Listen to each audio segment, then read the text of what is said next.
Dear students, Assalamu alaikum wa rahmatullahi wa barakatuh. I am Manzur Ahmad Ganai, lecturer in history. Our today's topic for 11th class students of history subject is how were Islamic architectural forms different from those of the Roman Empire. Dear students, the rulers of the Roman Empire and the rulers of Islamic lands both built a number of architectural pieces. Architecture means the art of constructing buildings. So both Islamic as well as Roman rulers built a number of buildings. That's what we call architectural pieces. And there were some differences, some basic differences between the architectural pattern of the Roman rulers and the architectural pattern of the Muslim rulers. Let's know the differences one by one. Number one, the Roman architecture had arcs, meaning a semicircular type of a structure. Cupolas can be defined as a small, round or square-shaped structure built on top of a roof, mainly for the purpose of light. And dome can be a large hemispherical round structure working as a roof of a building. So the arcs, cupolas and domes were the basic features of Roman architecture. On the other hand, in Islamic architecture, horseshoe arcs means the arcs of the type of just like that of a horseshoe. Bulbous domes means a dome which bulges out from the base, means a dome which bulges out from the base and shrinks towards the top. These bulbous domes.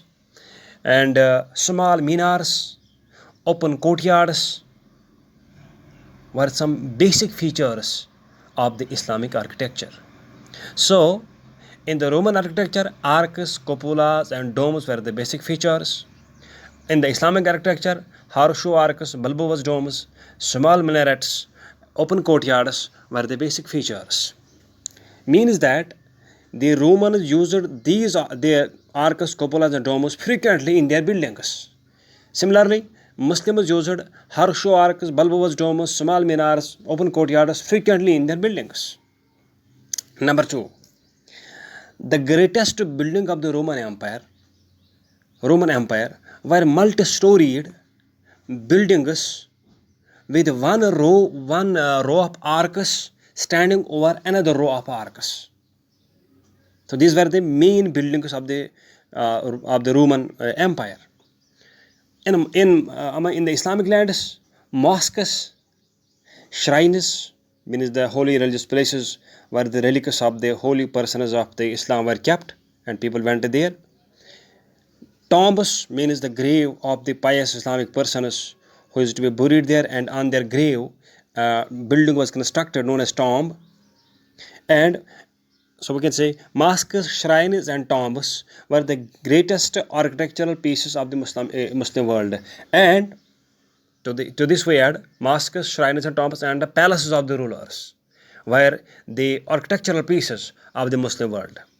Number three, in the Roman Empire, the art of painting murals was highly developed. Mural painting means painting structures of animals or humans or plants directly on a wall.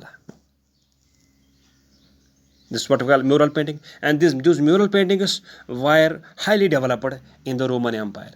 In the Islamic architecture, decorative forms of writing like calligraphy can be defined as handwritten decorative writing, handwritten decorative writing, and arabesque means a design consisting of intervening we can say flowing lines and designs.